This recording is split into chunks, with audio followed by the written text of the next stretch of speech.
We are back on Morning Line. Thanks for joining us live on this Tuesday. Nick Beres along with Dr. Friday.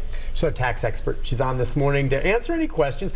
Maybe a bit slow this morning with calls coming in. We've got the lines open if you want to join us, 737-7587. I think because people realize it's not till April. What do I got to worry about? Exactly. Or they're already geared up and know how to file to get their early refund. Well, that's it. But the thing is, every year there's changes in everyone's life, right? Sometimes your children get divorced and they moved in the house with you. Sometimes you get married, or all these different things, and those have pretty big effects on our tax returns. So that's the kind of thing you want to be able to look at. And sometimes when you get married, you don't always talk about all those financial things. I had a guy come in my office just yesterday.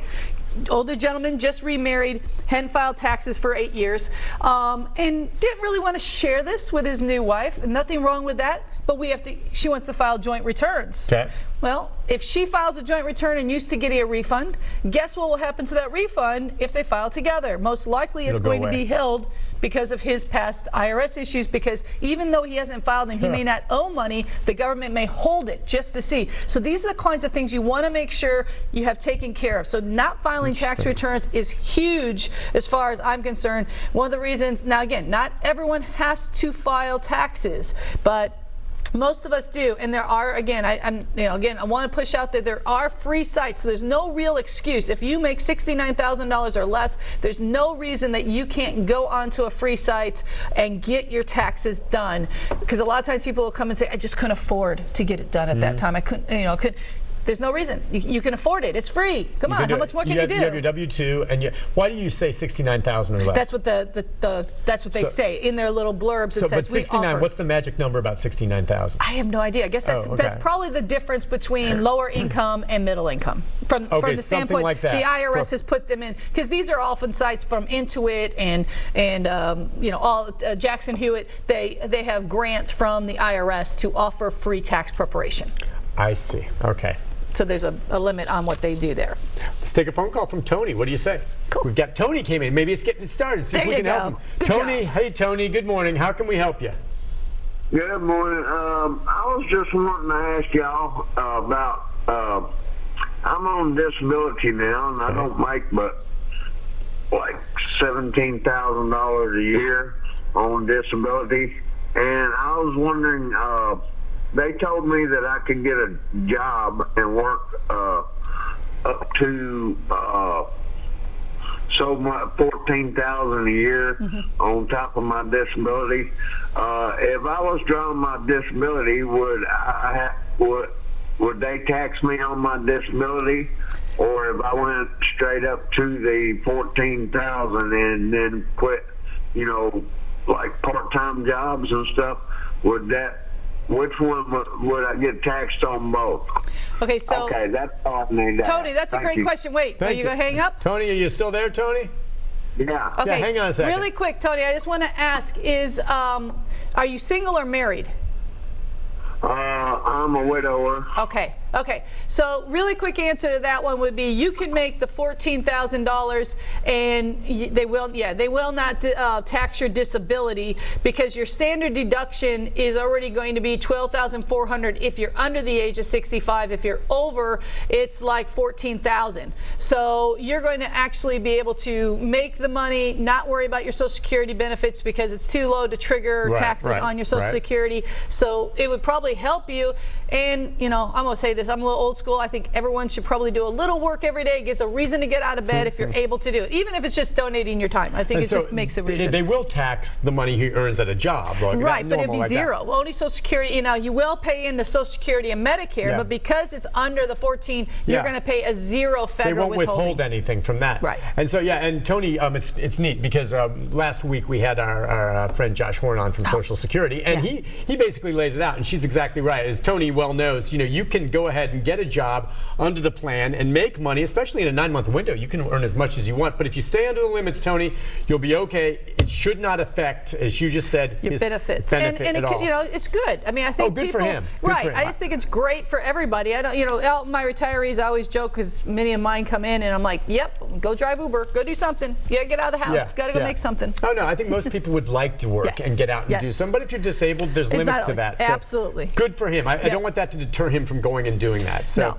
a lot of people will have questions about that. They're worried about working or with their taxes, whether or not it's going to jeopardize some other benefit they're getting. Well, they've worked so hard. It's not easy to get disability benefits often. And that's why you're afraid of losing it if you get it. Well, that's it. So once you get that benefit and you've been accepted as, into that program, the last thing you want to do is trigger something that's going to kick you out of that program. And I get that, seriously. So there are a lot of websites, if you're an internet person, that will explain the different types of benefits, the different types of jobs that, you may more apt to be able to get a job at with a handicap or a disability. Obviously unloading trucks is harder than basically working the front counter or doing something at a location. So getting the right job, but there is a lot of options out there, and you can still preserve your benefits, which is the important part of that conversation. Excellent. Let's go next to James.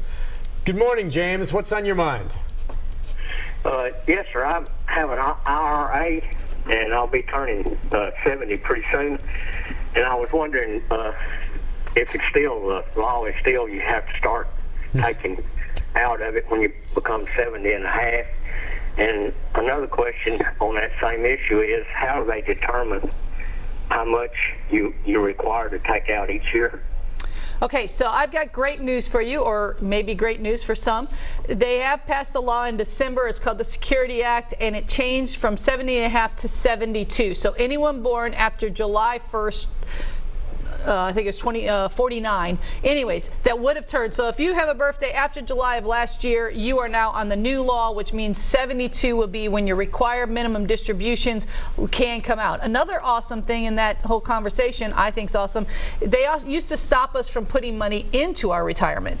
Now there's no age limit. So you can continue to contribute to your IRA or 401k if you're still working into it for the rest of your life as long as you have earnings. So so you have a little bigger window to be able to not be mandated.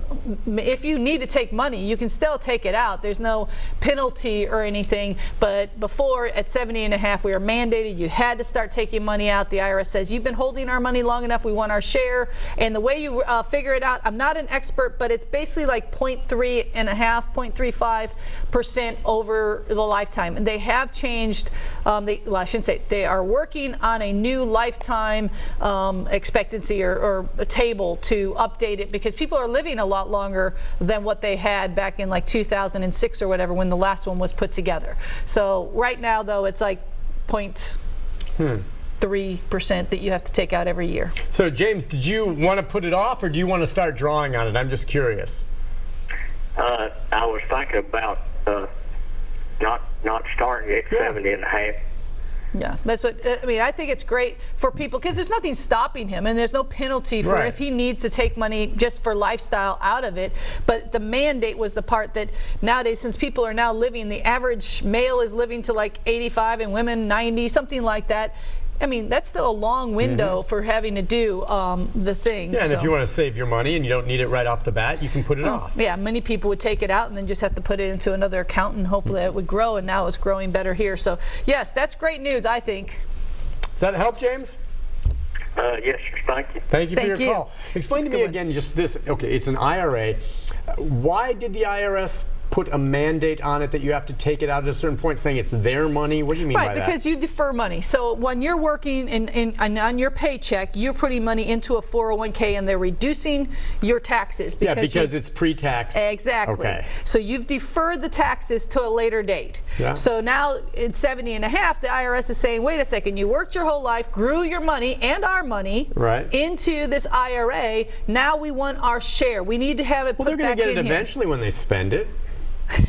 Yeah, but they want the money that's theirs, because you grew it tax-free. You never paid federal tax on that money. But you're not using it either. That's the thing. Well, if you're not getting to use it, they don't get it. Vice versa. Now, when you use it, they get it. We're actually helping to grow it, which is actually a great thing. But they did change the other side. I understand what you're saying. It's just curious to me that they're like, well, we want our share now. Well, I'm not even using my share yet, so why should you get it until I'm ready to use it? So here's the downside to the new tax law is that they have eliminated before, when someone passes away and not your spouse, but someone else, and you inherit an IRA. It's called an inherited IRA. You used to be able to do it over their lifetime. They changed it to 10 years.